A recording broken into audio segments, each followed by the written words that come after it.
No, I'm actually on a Mac. Oh, shoot. Uh,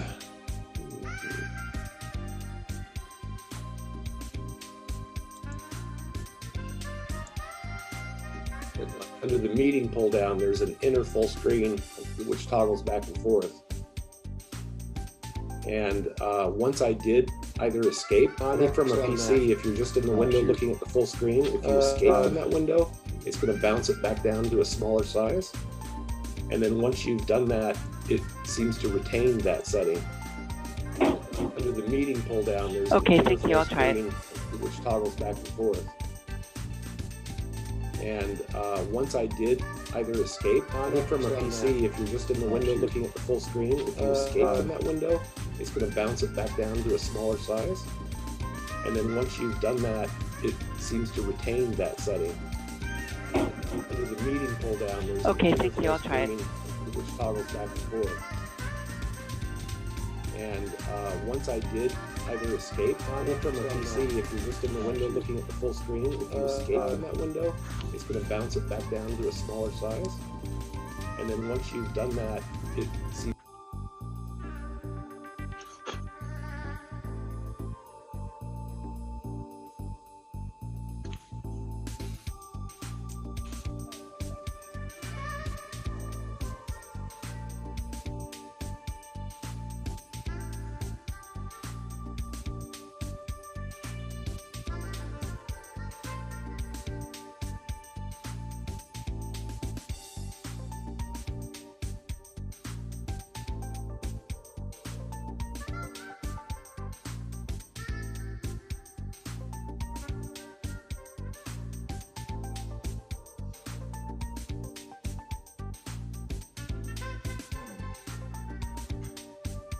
Good morning, everyone. Hopefully this is working the way we expect it to. This is the Wednesday, March 25th morning session of the Portland City Council. We are now in session. Keelan, can you please call the roll? Or Carla, are you, I see Keelan and Carla are both on. Keelan, are you serving as the clerk today? No, Carla will be. Carla, please call the roll. Yes. Good morning, Fritz. Good morning. Here. Hardesty. Aye. Udaly. Here. Wheeler. Here. Colleagues, under Portland City Code and state law, the City Council is holding this meeting electronically. All members of the council are attending remotely by phone, and the city has made several avenues available for the public to listen to the audio broadcast of this meeting. The public can also provide written testimony to council by emailing the council clerk. The council is taking these steps as a result of the COVID-19 pandemic and the need to limit in-person contact and promote social distancing. The pandemic is an emergency that threatens the public health, safety, and welfare, which requires us to meet remotely by electronic communications. I want to thank everyone for your patience, flexibility, and understanding as we manage through this difficult situation to do the city's business. The first item on our agenda today is item number 239. Carla, can you please read item 239? Yes. Update the City of Portland Sustainable Procurement Policy. Colleagues, the Sustainable Procurement Policy guides purchasing decisions of the city to take into account the inherent social, environmental, and economic impacts of both products and services that we purchase. The goal is to ensure that we're leveraging our purchasing power to influence positive change in markets and for communities by reducing greenhouse gases and exposure to harmful chemicals, fostering supplier diversity, and supporting safe and fair labor practices. The resolution before you adds to the sustainable procurement policy, and it requires labor peace agreements and city contracts for a variety of services, including janitorial, security guard, and industrial laundry services. This requirement was developed with the input and the collaboration of SEIU Local 49 Procurement Services and policy staff from my office, Commissioner Hardesty's office, Commissioner Udaly's office, and our other council colleagues. This measure will help to foster positive working conditions for workers in high-risk janitorial, security, and laundry industries, and ensure quality and consistency of services that are provided to the city. The updated sustainable procurement policy also includes the addition of the development of a shadow price on carbon in the section on emerging best practices for greenhouse gas emission reductions. This aligns with the climate policy commitments I made in December to further reduce carbon emissions in city operations, including by adopting an internal price on carbon to help ensure city purchasing decisions integrate climate considerations. Before I turn this over to Chief Procurement Officer Lester Spittler, I wanted to ask Commissioner Hardesty, did you have any opening thoughts or comments? Thank you, Mayor. Yes, I just want to say how grateful I am in the collaborative effort that leads us to this policy today. It is absolutely moving us in the right direction, and it's certainly making sure that we don't have to worry about people being on strike because of an unsafe and unhealthy work environments. I am proud that my office, Derek Bradley, has been intimately involved in this process. And I am grateful that we are here today, finally moving this forward. So I want to thank Lester and his team for working really hard over the last year to make this happen. So I look forward to the presentation and supporting this effort. Thank you, Commissioner. I'm now going to turn it over to Chief Procurement Officer Lester Spittler, who we're all familiar with. He'll give us some more details on the policy updates before we hear from our invited testimony, Yasmin Ibarra from SEIU Local 49. Take it away, Lester. Thank you, Mayor Wheeler. Good morning, City Council. My name is Lester Spittler, and I'm the city's Chief Procurement Officer. There have been a significant amount of time and effort put into this policy. Shortly after I started at the city a little less than 2 years ago, I met with Jeremy Simmer and Yasmin Ibarra from SEIU Local 49 to discuss adding a requirement for labor peace agreements into our sustainable procurement policy.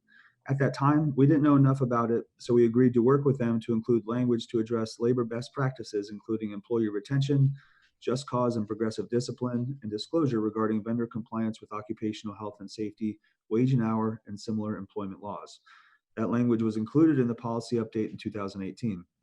Following that update, there were continued conversations with council offices, the city attorney's office, and SEI Local 49 to get to where we are today. As the resolution states, in addition to including labor peace as a requirement for future solicitations and contracts for high-risk industries such as janitorial, security guard services, and industrial laundry services, we will also start to evaluate proposals based on total and guaranteed compensation for the workers on those contracts. Another addition to the policy, as the mayor mentioned, is the introduction of a shadow price for carbon. Shadow pricing is a method of decision analysis that adds a hypothetical surcharge to market prices for goods and services that involve significant carbon emissions in their supply chain. For example, if we are analyzing costs of a new piece of equipment that uses fuel to run, we would use expected energy costs of expected market prices plus a charge associated with the carbon dioxide that would be released when the fuel in the equipment is combusted. Shadow prices can apply in all sorts of analyses of procurements and other strategic decisions to give an edge to options that are more emissions efficient, all other factors equal. These decisions then allow firms to reduce their emissions gradually up to the incremental cost reflected in the carbon price they apply. Before I wrap up, I'd like to say some words of appreciation to Derek and Yasmin for being patient but persistent with my staff and I on this policy update. Both have been great to work with and very respectful of the other initiatives that we have been working on. I feel that the policy update before you today is one that has been truly collaborative, like Commissioner Hardesty mentioned. I also want to mention that Derek and Yasmin were very cognizant of the fact that it would be us, procurement services, who will implement and administer the policy. I appreciate that they were sensitive to the effort and resources that would be needed to implement and administer the policy and work with my team and I to make sure we are good with the language. I don't have anything further, so I'm happy to pass the talking baton to somebody else. Good. And colleagues, I just want to remind you, if you scroll all the way to the end of participants, that gets you to the place where you can raise your hand and lower your hand. And if that doesn't work, you know, we're all sort of muddling through this together. Just go ahead and interrupt. And for those of staff members who are joining, if you could be so kind as to change your name and write the item, the agenda item number next to your name, and that'll just remind me to call on you as part of that presentation. So unless there are any questions for Lester right off the bat, I'll go ahead and turn this over to our invited testimony, Yasmin Ibarra from SEIU Local 49. Welcome. Welcome, good morning. My name is Yasmin Ibarra. I'm the political organizer for SEIU Local 49. We are a union of more than 15,000 healthcare and property service workers, included subcontracted janitors, security officers, and laundry workers in the city of Portland. These workers are Black, brown, white, of many ethnicities, countries of origin, religion, gender identities, all united by pride in the work that they do for the city. Our mission as a union is to improve the quality of life for our members, their families, and their dependents by striving to create a more just society. In support of this mission, we engaged with the city over 2 years ago to ensure that the city's sustainable procurement policy would include job quality standards and worker protections to foster economic sustainability. We believe that the city is aligned in our shared values of ensuring that workers have economic prosperity and social equity. And by adopting a local sustainable procurement policy for the procurement of goods and services, we can raise working standards for Portland residents. And so therefore, on behalf of our members, I'm really pleased to support the policy before you today.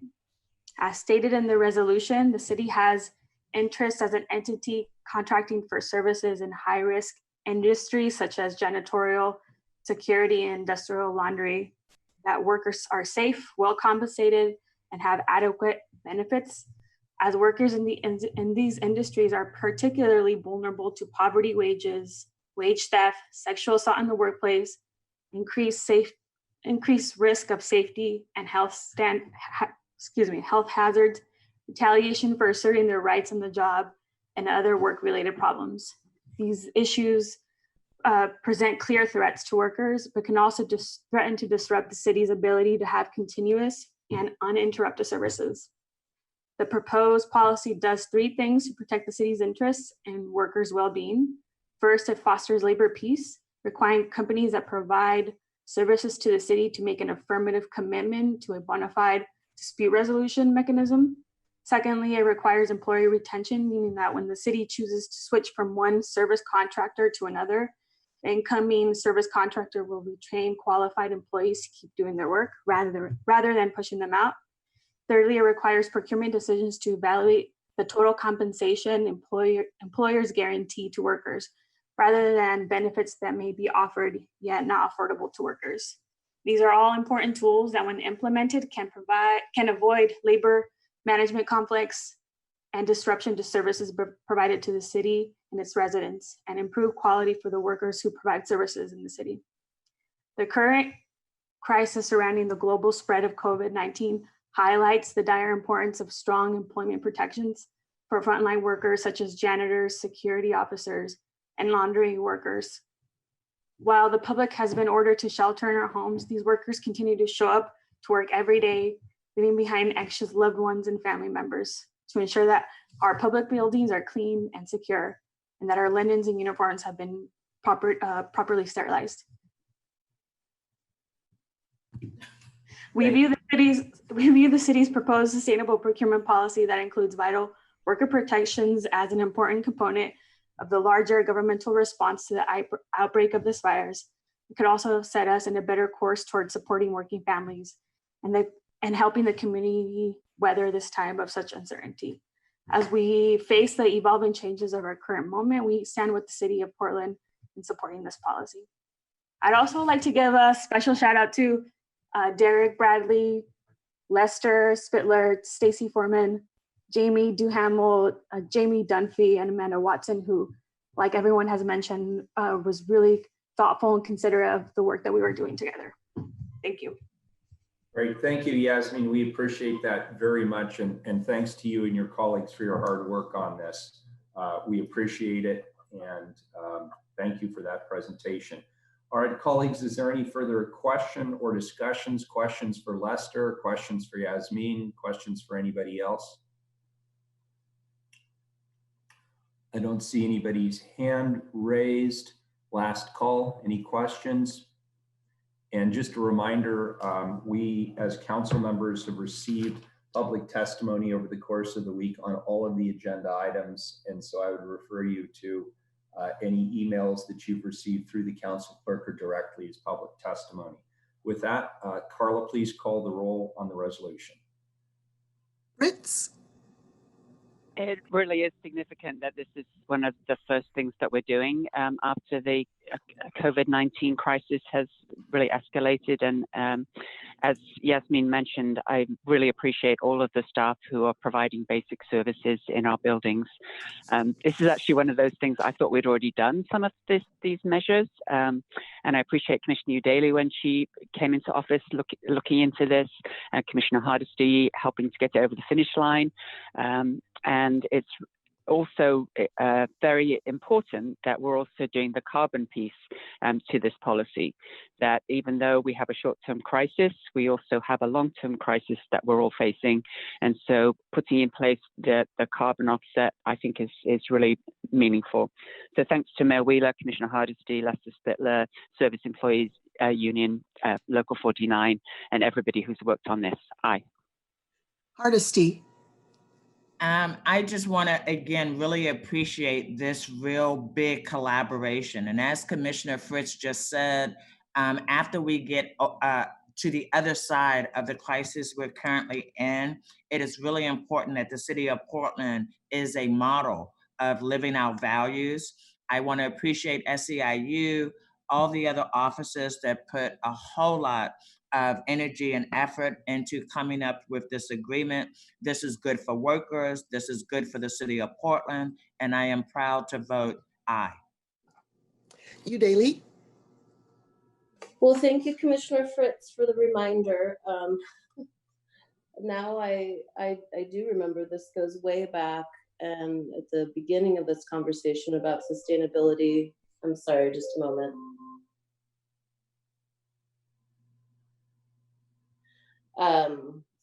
I don't believe we were addressing workers' rights or conditions. So I'm just thrilled with the outcome. Happy to support it. Thank you, everyone who contributed, and I vote aye.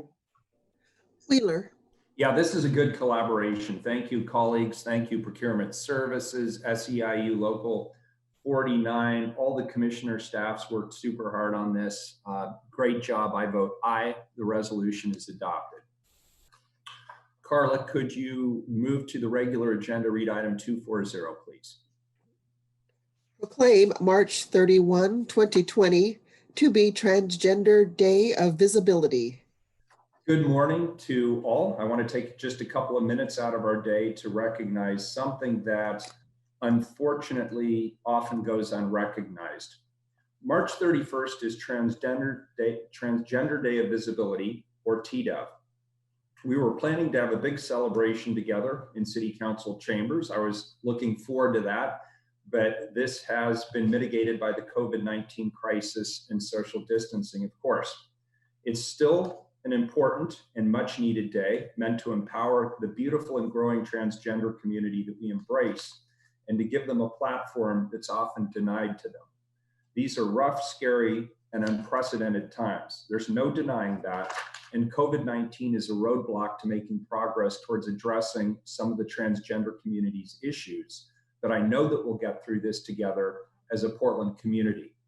I want to let all of our trans brothers, sisters, and non-binary friends know that even during these difficult and trying times, we hear you, we see you, and we celebrate with you.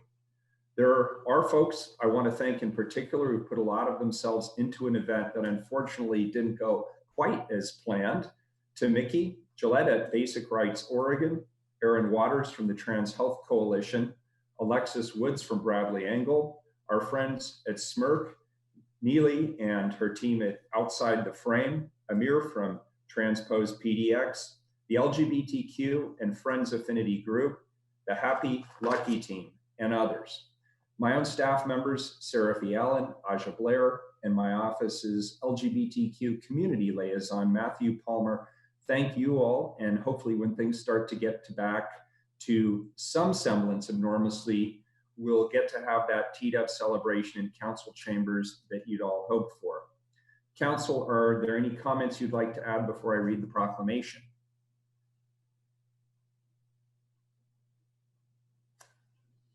I will read the proclamation. Proclamations, of course, are a statement of values. I'm sorry, Mayor. Sorry? Yeah, go for it. Yes, it's Commissioner Hardesty, and then Commissioner Fritz has her hand up too. Thank you, Mayor. I did want to take an opportunity to just say how important this recognition is for our transgender community. What we know is that we have not been effective at providing good services. I'm thrilled that Mark Jolin with the Joint Office of Housing Services is working on a shelter for transgender youth who are the most vulnerable in our community. I look forward to us being able to actually be in the same room together and actually being part of the celebration that we will have. It is important that all community members feel valued and feel that we are all in this together. So thank you, Mayor, for your leadership and making sure that we both pass this resolution now, but also with the commitment that we will celebrate when this is over. Absolutely. Thank you, Commissioner Hardesty. Commissioner Fritz. Thank you, Mayor. Obviously, now more than ever, we are reminded of the importance of our connectiveness and of centering communities that have been silenced and marginalized. And the Transgender Day of Visibility is about embracing our transgender friends, family, and community members, and the courage it takes to live openly and authentically. And we do acknowledge the discrimination that transgender people have suffered, including right here in Portland. And we look to do better as a city and follow policies like offering transgender healthcare benefits to city employees. I look very much looking forward, like everybody else, to getting back together and being able to come together in City Hall to honor our transgender friends and community partners. And thanks in particular to Seraphy Allen on the mayor's staff for all of your work on this. Thank you, Commissioner Fritz. And without further ado, I'll read the proclamation. And again, this is a statement of values on behalf of the entire City Council and thereby by extension, the City of Portland. Whereas transgender, gender nonconforming, and two-spirit individuals deserve full equality under the law, and additionally in the hearts and minds of all the greater Portland community. And whereas a means of achieving full equality is through visibility of this community and collaborative action towards remedying their concerns. And whereas the first step towards remedying the trans community's concerns is acknowledging their shared struggles and successes, confronting this city's and others' role in historically ignoring said struggles and successes, and committing to a more productive and mutually beneficial future. And whereas Portland is home to the second largest percentage per capita of LGBTQ+ individuals in the United States, who each deserve to have their humanity and needs recognized. And whereas Portland strives to be a safe harbor for the transgender community that finds itself vulnerable to attacks in an increasingly transphobic political climate acutely felt by Black, Brown, and Indigenous transgender women. And whereas this body seeks to demonstrate its commitment to addressing the historic and foundational causes of housing instability in the transgender community by acting towards solutions explicitly advocated by and for the community itself, and against hate crimes and violence based on sexual orientation and gender identity. And whereas Portland values are those of acceptance, diversity, equality, and love. And whereas Transgender Day of Visibility is an opportunity to learn and confront issues often ignored by people often silenced in a setting often inaccessible. And whereas Transgender Day of Visibility is an opportunity for our community to affirm to all transgender individuals, particularly transgendered youth, their identities are valid, their struggles are recognized, and their achievements are celebrated. And now, therefore, I, Ted Wheeler, Mayor of the City of Portland, Oregon, the City of Roses, do hereby proclaim March 31st, 2020, Transgender Day of Visibility in Portland and encourage all residents to observe this day. Thank you. And I'm looking forward to that party. Next item, Carla, item number 241, second reading. Authorize a contract with Brown and Caldwell, Inc. for professional engineering services for the Northeast 33rd Drive Pump Station upgrade, project number E10910, in the amount of $1,719,235. Colleagues, this is a second reading. Any further discussion? Carla, please call the roll. Fritz. Aye. Hardesty. Aye. Udaly. Aye. Wheeler. I'd like to thank everyone in the Bureau of Environmental Services who worked hard on this. Asena Lawrence, thank you for your hard work on this as well. I vote aye. The ordinance is adopted. Next item is item number 242 from the Office of Management and Finance. Accept bid of Wildish Standard Paving Company for the Flanders Crossing Active Transportation Bridge Project for $6,311,692. I'll turn this over to Lester Spittler. Thank you, Mayor Wheeler. Good morning again. My name is Lester Spittler. I'm the city's Chief Procurement Officer. On July 31st, 2019, City Council approved ordinance number 189621 for procurement services to competitively solicit the Flanders Crossing Active Transportation Bridge Project. The engineer's estimate for the project was $5.5 million and the confidence level was moderate. We issued the invitation to bid on December 2nd, 2019, and responses were due on January 14th, 2020. We received 4 bids. Wildish Standard Paving Company was the apparent low bidder in the amount of $6,311,692.24, which is 14.8% over the estimate. We attribute this to higher than anticipated prices for the steel truss bridge and unit prices for asphalt and concrete items. Another reason is that the engineer's estimate was not able to accurately quantify the costs associated with the increased contractor's risk of constructing a bridge at such a constrained site adjacent to and over an existing interstate freeway, or the high material costs due to the small pieces of work to be performed at multiple locations at different times. The city's standard 20% aspirational goal of certified subcontractor utilization applied to this project. Wildish intends to self-perform 68.9% of the work.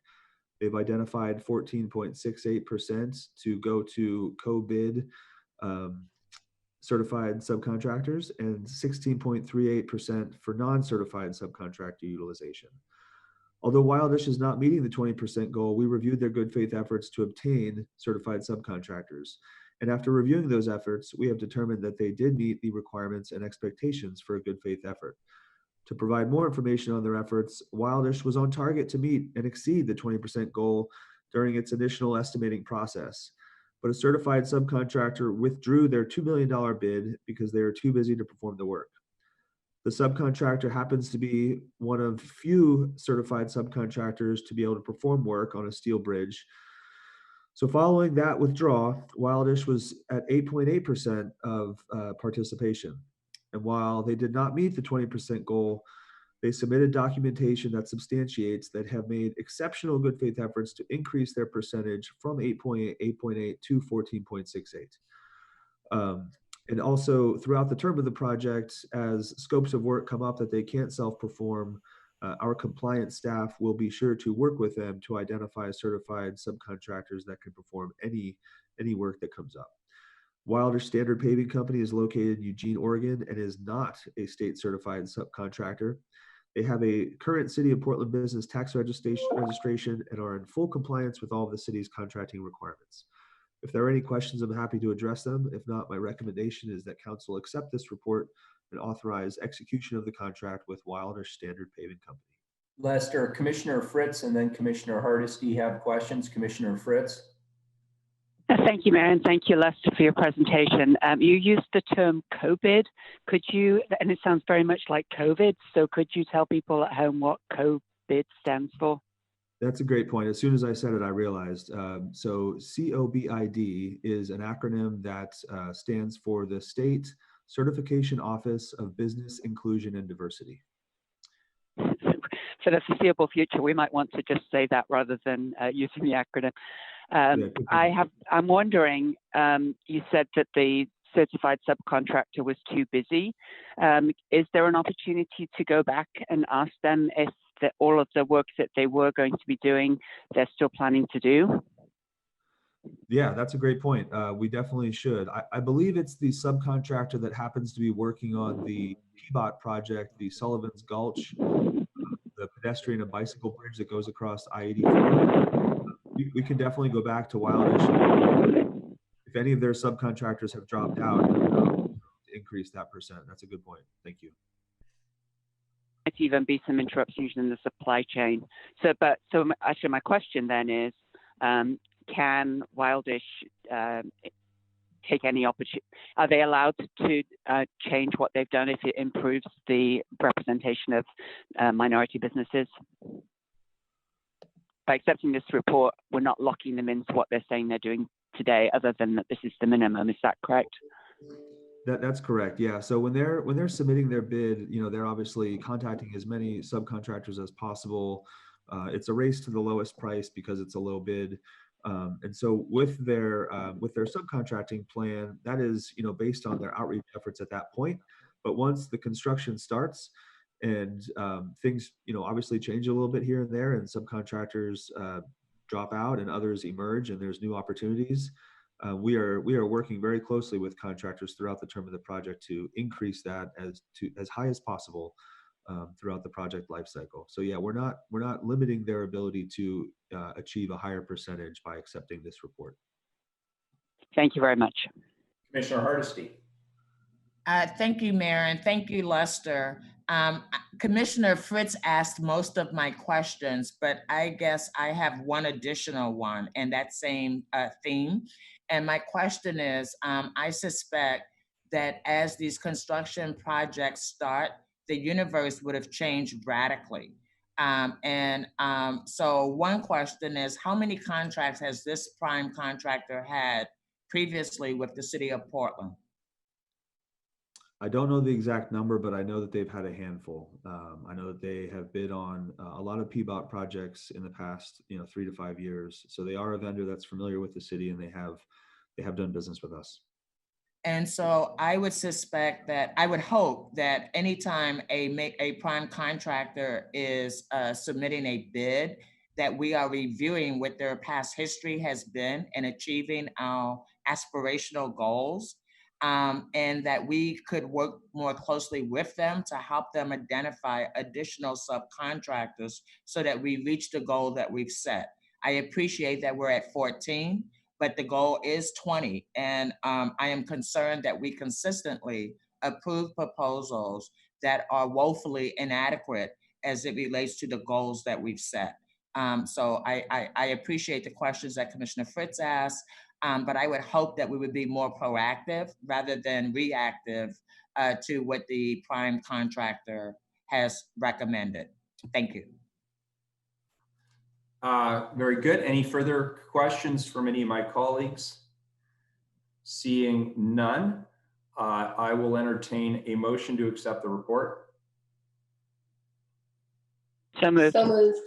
We have a motion from Commissioner Fritz. We have a second from Commissioner Udaley. Any further discussion? Carla, please call the roll. Fritz, Thank you for your work, Lester. I know that you and your team share our goals and are constantly working to improve our minority participation. Aye. Hardesty. I also want to give my appreciation to Lester. I know that he is committed to improving our outcomes with minority and women contractors, but he also knows that I will continue to push him to do better. I vote aye. Udaley. Aye. Wheeler. I'd like to thank Lester, as always, for your hard work on this. I'd like to thank my colleagues for refining the procurement report out process over the course of the last year or so. I think these reports have really gotten very, very good and finely detailed, and I'm appreciative of that. Thanks to Amanda Watson in my office for following this on my behalf. I'm happy to vote aye. The report's accepted. Carla, could you please read item 243? Accept contract with Shearer and Associates, Inc. for the construction of the Council Crest roof replacement project as complete, release retainage, and authorize final payment. Commissioner Fritz. Thank you, Matt. I believe we have Teresa Elliott here from the Water Bureau to talk about this as well. But essentially, this is a post-project evaluation for City Council. The risk analysis of the Council Crest water tank revealed that risk associated with the tank to be high based on the likelihood and consequences of failure. So I'm going to just turn it over to Teresa. Are you available, Teresa? Mayor and Commissioner Fritz, this is Jody Inman. I'm representing Teresa this morning. Great, please introduce yourself, please, and go ahead. Okay, again, good morning. I'm Jody Inman with the Portland Water Bureau, and I am here to request acceptance of the contract with Shearer and Associates, Inc. for the construction of the Council Crest roof replacement project as complete, to release the retainage and authorize final payment. As a little background, the Council Crest tank is the highest elevation tank in Southwest Portland. It serves 1,300 customers approximately. The roof of the tank had extensive corrosion, making it vulnerable to failure from earthquake, ice, or windstorm, and failure would require long-term boil water notice and nightly outages, as well as additional stress on the system.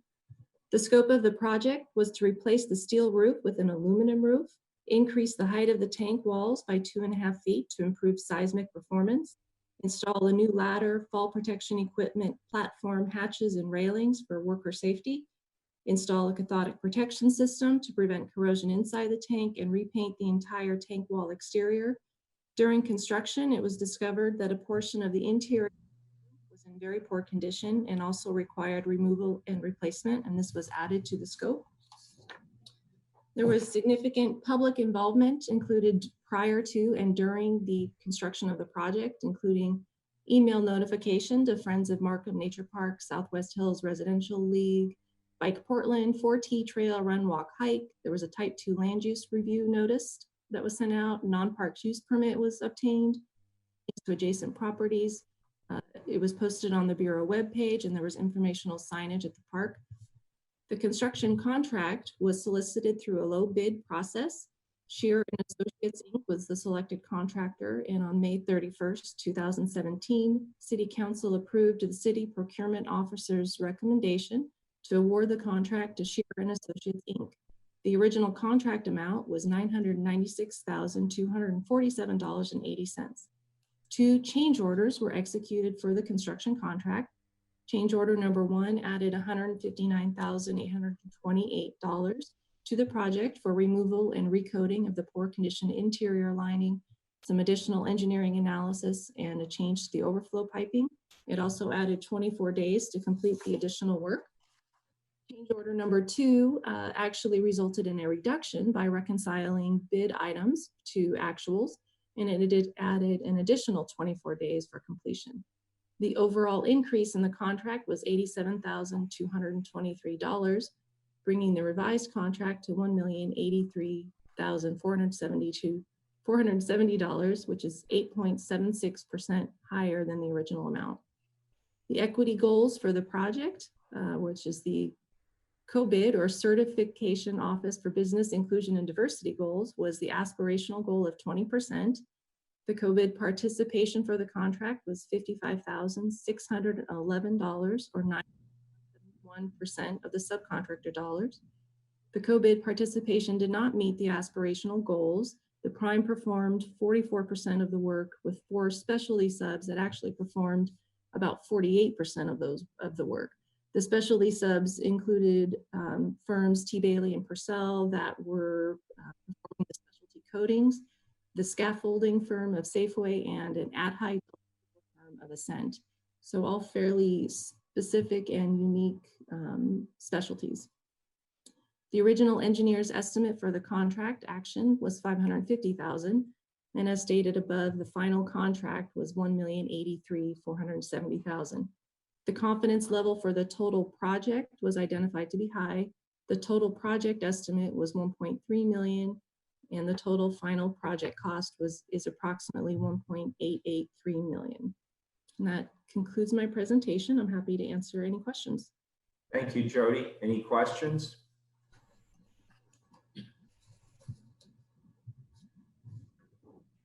Very good. I have one just sort of basic question, Jody. Yes. Could you tell us, periodically I drive by those large tanks, and I've always just sort of forgotten to ask you or somebody else from the Water Bureau, what are they actually for? What do they do? I know they hold water, but is that on an ongoing basis? Is it for gravity feed? Is it for emergency purposes? What do those tanks do that we see all across the city? Actually, all of the above. The tanks provide pressure to those higher services in our system. They provide storage to mitigate high demands so that we don't have to, it makes it easier. So during morning and evening when you have your peak demands, they sort of mitigate that flow instead of trying to provide instantaneous flow. They also provide emergency storage for things like fires. So the big tank, for example, that we're talking about now, where we want to replace the top of it, is at the very top of Council Crest, which is the highest point in the city of Portland. So I assume the water is pumped there through a pump house somewhere. Is that a good assumption? That is absolutely correct. We pump up to Council Crest tank. It's right in the middle of the park. So if you've ever been to the park, you've seen it. We pump up to it, and right now that is the only feed. We don't have any other feed to that tank, which is okay. And it sounds like what you're saying is it also is pushing down, so it's providing water pressure to that elevated neighborhood. And so I would guess that tank fills regularly then. Is it usually in a state of being full? I couldn't answer exactly how full we keep it, but yeah, we do cycle it up and down and keep it fairly full, because yes, it is pretty important. All right, that's very interesting. I did not know that, and it's good to have that clarification. So this is a report. It's hard for people to see. So whoever raises their hand first, I will assume wants to move this. That is Commissioner Hardesty. Is that correct? You're moving the report? That is correct, Mayor. And I Commissioner move the report. Fritz, good, has raised her hand. I assume Commissioner Fritz, you are seconding the report. Second. Very good. Is there any further discussion on this item? Seeing none, Carla, please call the roll. Fritz, Well, Mayor, thank you for your questions. I'm sure a lot of people have wondered the same things. Thank you, Jody Inman, for your presentation. It's really good to see these kinds of projects completed and to have this report. Normally, this kind of a end of project report would be on the consent agenda. And it's, I think, very appropriate that we're highlighting the diligent work of city staff and contractors and using an asset management approach that uses a cost-benefit analysis, which ultimately saves us time and money in the long run. Thanks to Teresa Elliott and the Water Bureau staff who completed this project with great community outreach and communication.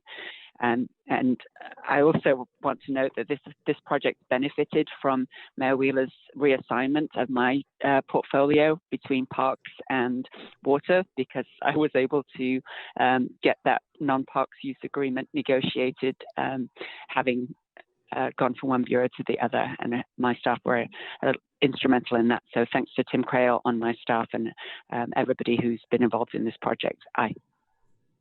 Hardesty, Aye. Udaley, Aye. Wheeler. Thank you for bringing this forward, Commissioner Fritz. Thank you for those insights. Those are important. And I want to thank Jody for answering my questions. Those are bucket list questions when I finally got them answered. I'm happy to vote aye. The report is accepted. Colleagues, we have 2 4/5 items that we need to get through as well. So Carla, if you could please read both of the 4/5 items together, please. Item 244, amend the fiscal year 2019-20 budget to include appropriations for funds to support city services during the COVID-19 state of emergency.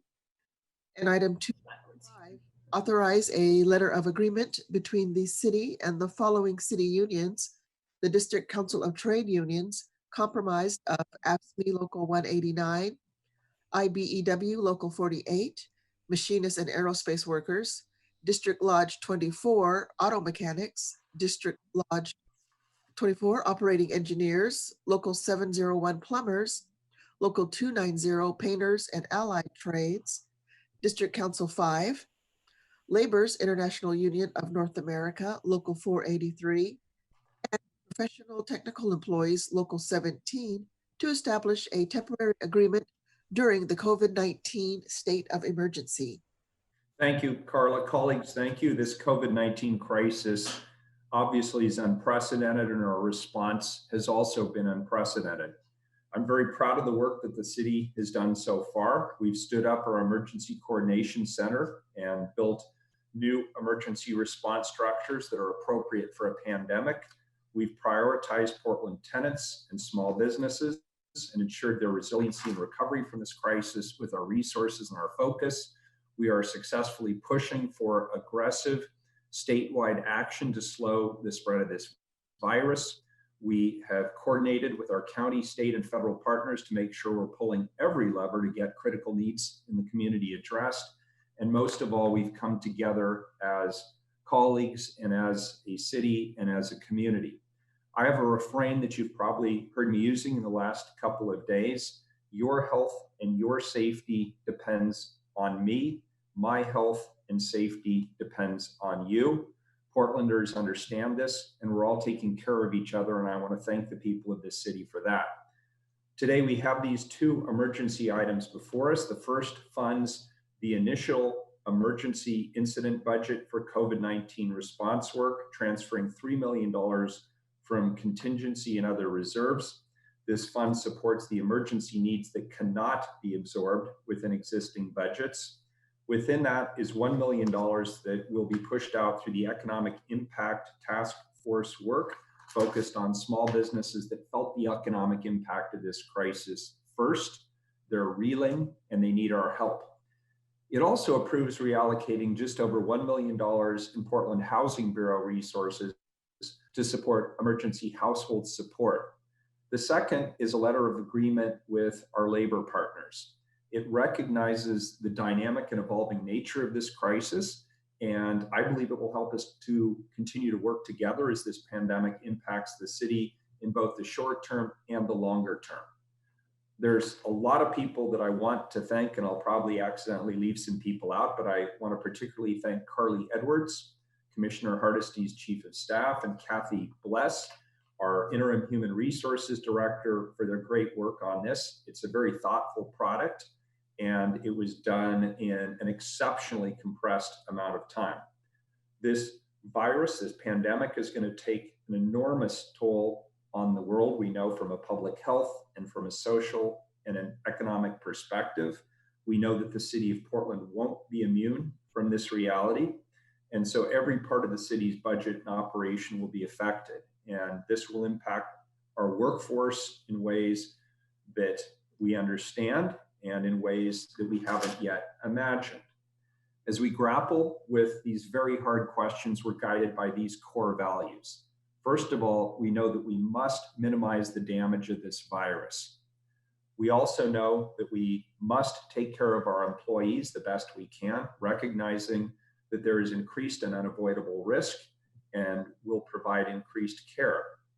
And finally, we must stay flexible on both sides because we're in this for the long haul. So I want to thank you both, Carly and Kathy. Kathy's here to answer any questions, and Jessica Kennard, the City Budget Director, and Kathy are both here to explain these actions and answer any questions that you may have. And so with that, I'll turn it over to our Budget Director and to Kathy Bless. I'm not sure who wants to go first. Well, I'll go first. This is Jessica Kennard. Thank you, Mayor, and good morning, Council. So the Mayor mentioned there are a couple of items in front of you. The first item, 244, is a budget ordinance, and it does two things. First, it transfers $3 million in unrestricted contingency and policy set-aside discretionary resources to fund an initial incident budget to respond to the state of emergency, and this includes the Economic Task Force work allocation that the Mayor referred to. Secondly, this ordinance also reallocates resources within the Portland Housing Bureau's budget to prioritize and deploy resources for emergency household assistance. So establishing an incident budget is a critical element to support the city's emergency coordination center's ability to effectively and rapidly deploy the needed actions under our state of emergency. This incident budget will be centrally administered by the Emergency Coordination Center Finance Chief, Sheila Craig, under the terms outlined in the Emergency Operations Center Finance and Administration worksheet. Expenses are going to be centrally tracked through the Emergency Coordination Center so that they may track expenses to request reimbursement from FEMA. And it's important to note that all of our eligible expenses that are properly tracked may be 75% reimbursed by FEMA. In terms of the allocation from contingency, about $1.3 million of the $3 million total will be drawn from unrestricted general fund contingency, and this leaves an unrestricted contingency balance of $1.1 million. Approximately $1 million is also being drawn from a policy set-aside account to address habitat restoration costs associated with the Portland Harbor cleanup. These are costs that are not needed in the next fiscal year or in the current fiscal year. And approximately $700,000 is being drawn from the Columbia River Levy policy set-aside, which Council took action to proactively fund during the 2019 fall bump. So both of these policy set-aside accounts represent best practices in setting aside resources for known future liabilities. As I mentioned, though, neither of these resources are needed in the current or next fiscal year. So it makes sense to reallocate these reserves for our urgent needs now, while knowing that the city will need to fund these costs at a future date. I'm available to take questions on this particular portion of the allocation, and also Shannon Callahan is here if there are questions related to the PHB, Portland Housing Bureau portion, and Kimberly Branham is also available to answer questions related to the Economic Task Force allocation. Very good. Do we have any questions at this particular moment?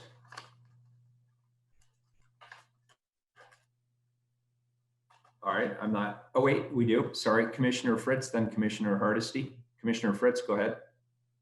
Thank you. Are we going to have a presentation on the economic packages, or the economic strategies?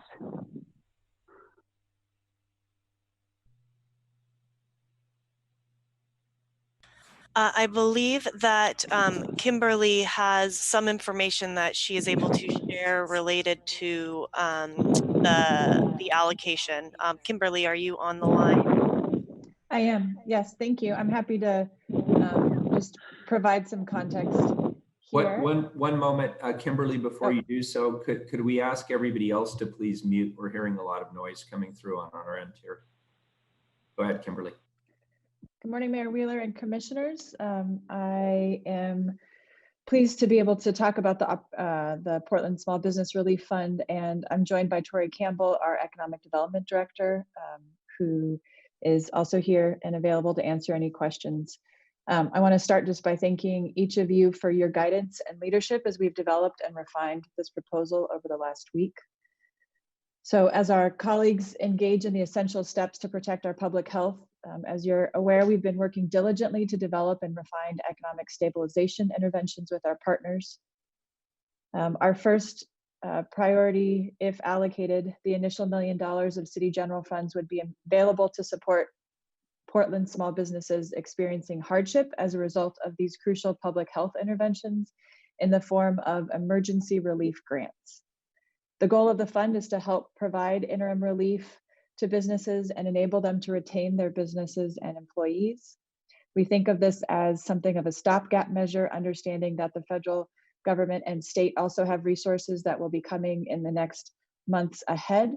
And so the $5,000 to $10,000 that is available for each business will likely be insufficient, but a very important part of the solution. So we anticipate that the $1 million would support at least 150 local businesses. The Portland Small Business Relief Fund prioritizes businesses that are public facing and have been directly impacted by the COVID-19 public health requirements, and or businesses who have experienced at least a 25% decline in revenue.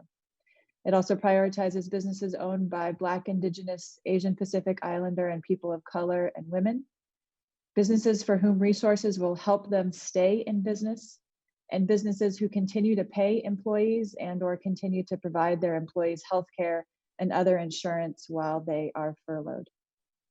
Some examples of the kinds of businesses who might benefit from this fund include a Black-owned food cart in North Portland, a neighborhood coffee shop in Rosewood, a Native American-owned catering company with 25 employees, or a neighborhood-serving restaurant with only 16 days of operating reserves in the bank.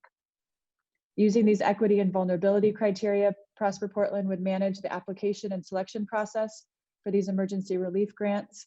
And then in order to rapidly disperse the resources, our community development financial institution partners will process grant payments once applicants are selected. We plan to make the applications available this coming Monday, March 30th, and to get resources directly into the hands of grant recipients within no more than 10 business days. The process to develop and refine this proposal incorporates the input of equity-centered networks and advisory bodies, leaders from other cities and financial partners, including partners from the Inclusive Business Resource Network, Neighborhood Prosperity Network, culturally specific chambers of commerce, and our community development financial institutions themselves. Prosper Portland is also in active conversations with private, public, and philanthropic funding partners with the goal of increasing grants and loan resources and coordinating funding for this purpose. We are joined in those conversations by our city council leaders. And just finally, I'd like to appreciate and recognize all of our tremendous partners who've provided their input and will continue to engage in implementation, as well as the incredibly hardworking team at Prosper Portland who's brought this together. So very happy to answer any questions that you might have. Thank you, Kimberly. And before I move to Commissioner Hardesty, Commissioner Fritz, did that answer your question?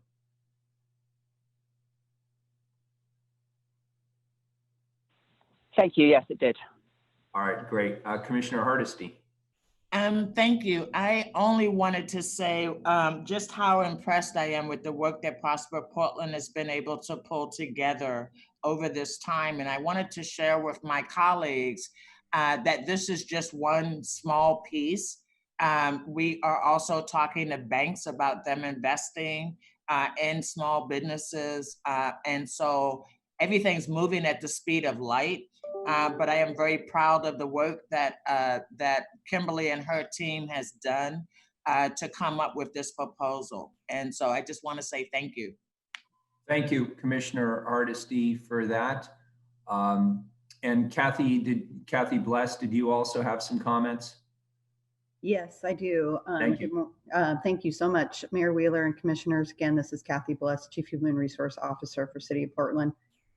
I'm also joined this morning with City Attorney Heidi Brown to request approval of item 245. I would also like to acknowledge and thank Carly Edwards from Commissioner Hardesty's office for her collaboration and support of this ordinance, as well as Heidi Brown and our labor partners. I would also like to thank your staff, Mayor Wheeler, on the quick turnaround in getting this ordinance on the agenda today.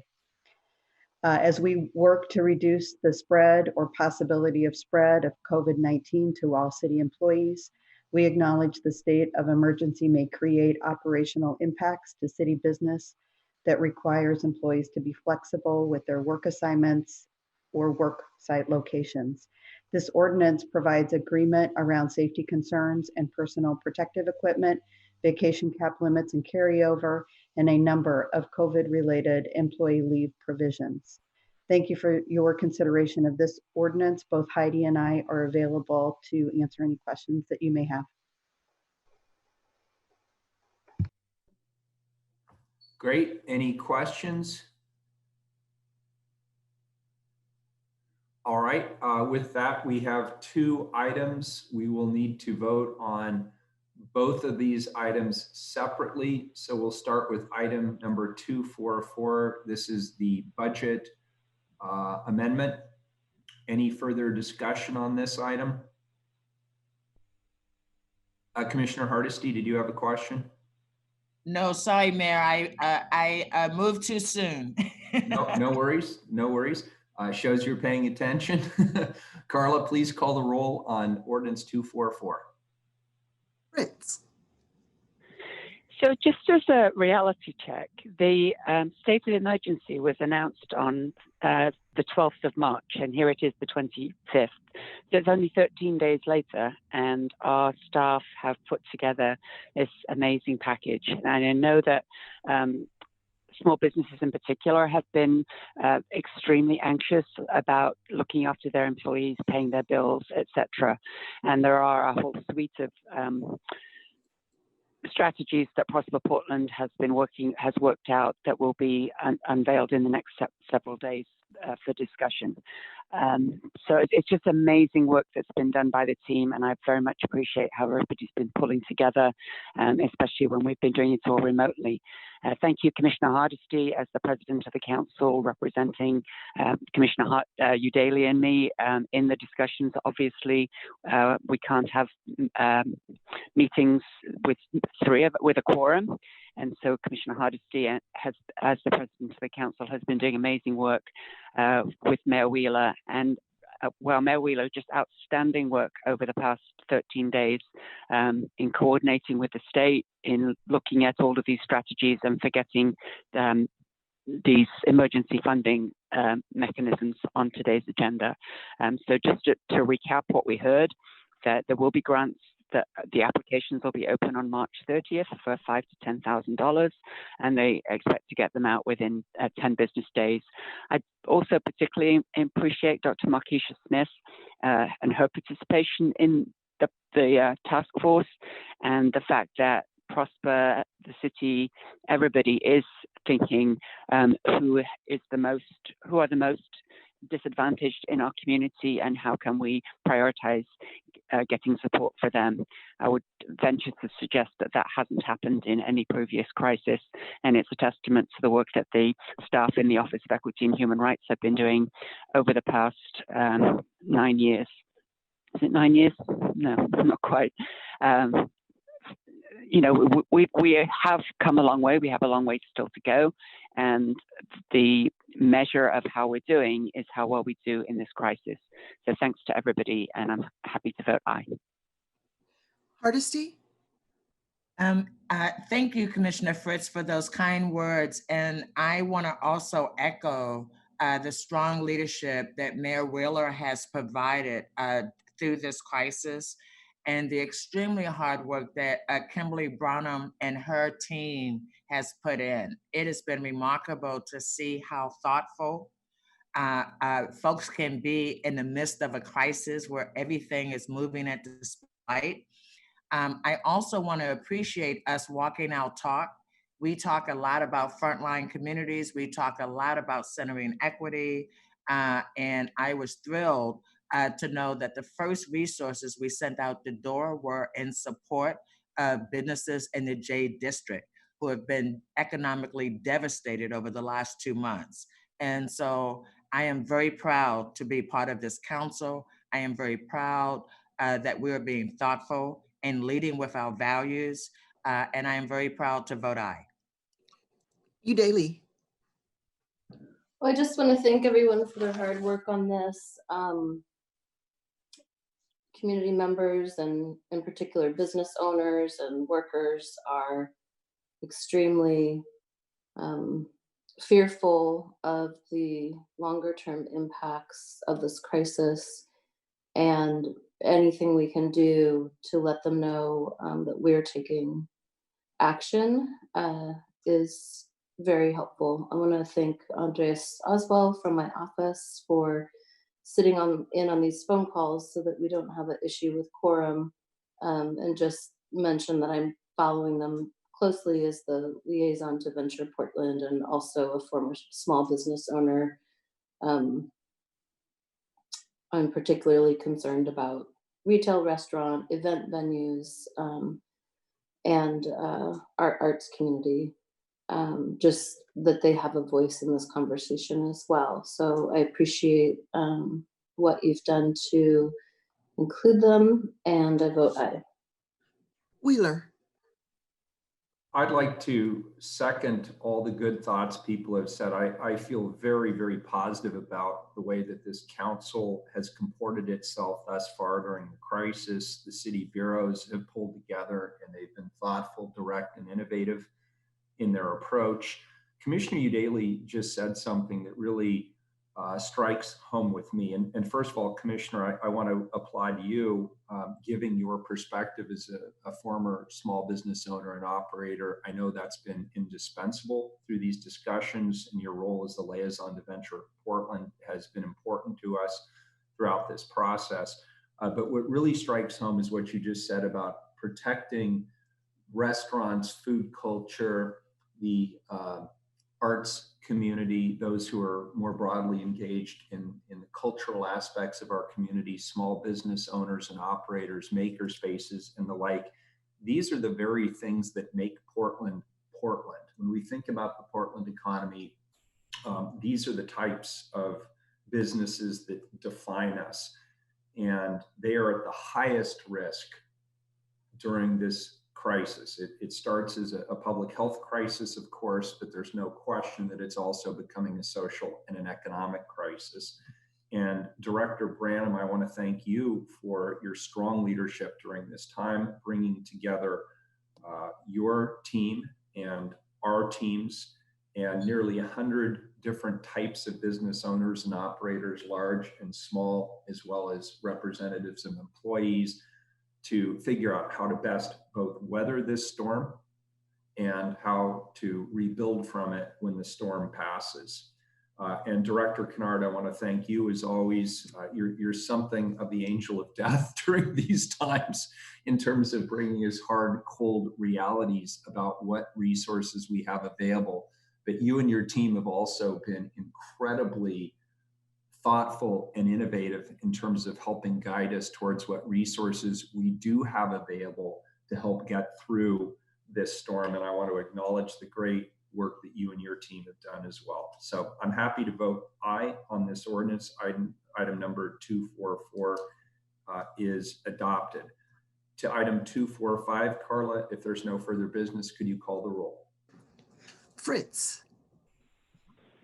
So each of us brings our experience from the rest of our lives to our work on the council and in the city.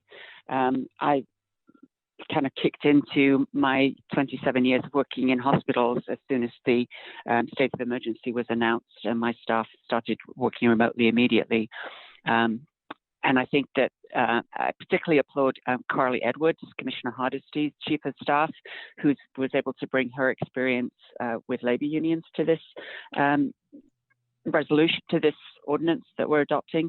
Thanks to Kathy Bless, who's been with the city for a long time and is trusted and admired, and was able to get to, again, an agreement which, you know, if you said that would be able to get to agreement with all these unions within 13 days. I think 3 weeks ago, people would have laughed, but in fact, no, everybody is pulling together. In addition to the folks that I thanked in the previous ordinance, I want to recognize government relations, that they are doing an amazing job, both in Salem and in Washington, D.C., because the city can do some things, and we are doing a lot of things. But as was noted in Director Branham's presentation, that we can do a small amount. There's going to need to be a lot coming from the federal government and the state government. So, but this is a big piece of it. And also, I thank the technology services and emergency management in the city, who have really been doing an excellent job of coordinating, as has Tom Reinhardt, the Chief Administrative Officer. So again, thanks to everybody who's working so well together under very challenging circumstances. Thanks to everybody in our community who is staying home. That is the thing that you can do, is stay home, stay safe, and just make sure that we shut this virus down as quickly as possible by doing the things remotely that we need to do right now. Thanks to everybody. Aye. Hardesty. I think it's clear that when you value your employees and they know they're valued, in a state of crisis, people come to the table with an open spirit. I appreciate all the kudos to my chief of staff. She's fabulous, and I knew it, and now you all know it. and also Kathy Blas, because again, this was hard work, and it wasn't easy. But everybody came with the spirit of making sure that we were leading with our values, and our employees trust that. What a fabulous 13 days! Who would have known we could get so much accomplished in 13 days without actually seeing each other? I vote aye. Daly. I'd just like to take a moment to say that I have been isolating for several days now, shuttling back and forth between my home and my son's home. And I'm not going out in public at all because my son is very high risk. And that's why no one's seeing me out in the community. But I want to thank all of the workers who are able to continue to do their jobs despite the risk they face.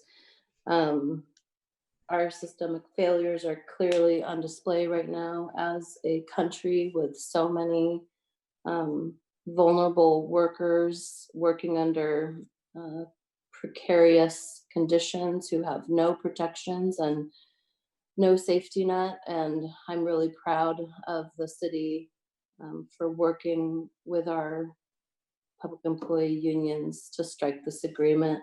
I want to thank Carly Edwards from Commissioner Hardessy's office, Kathy Bless, and of course the unions for coming to such a quick agreement. I vote aye. Wheeler? There's no question that these are challenging times, that the community is going through a time of hardship and sacrifice, and our city employees are right out there on the front lines. They're continuing to provide critical services to make this city resilient during this global crisis. And I want to thank all of our employees for that. And my message for them and for the city at large has been, yes, this is a difficult time, but we will get through this. We'll get to the other side. We'll be a better city for it, I believe, and we'll get there together. But in the meanwhile, that requires us to work together. And I've been very, very proud of the partnership that we've developed at not only the leadership level and the managerial level, but also our frontline employees have worked very, very closely with us. And this is one more example of how we've come to an agreement quickly to be able to do the business that the public expects us to do, come hell or high water. I want to thank Kathy and your team for your great work on this. I want to thank my colleagues for their excellent work on this. And I'm happy to vote aye. The ordinance is adopted. Before we hang up, I also just want to acknowledge Rick Nixon and the good work that's being done by our BTS team. In record time, we've had to move to completely different platforms to keep our democracy functioning. And Rick, you've put in some long hours to make this all work for us. And I just want to thank you and your colleagues as well. With that, colleagues, we are adjourned.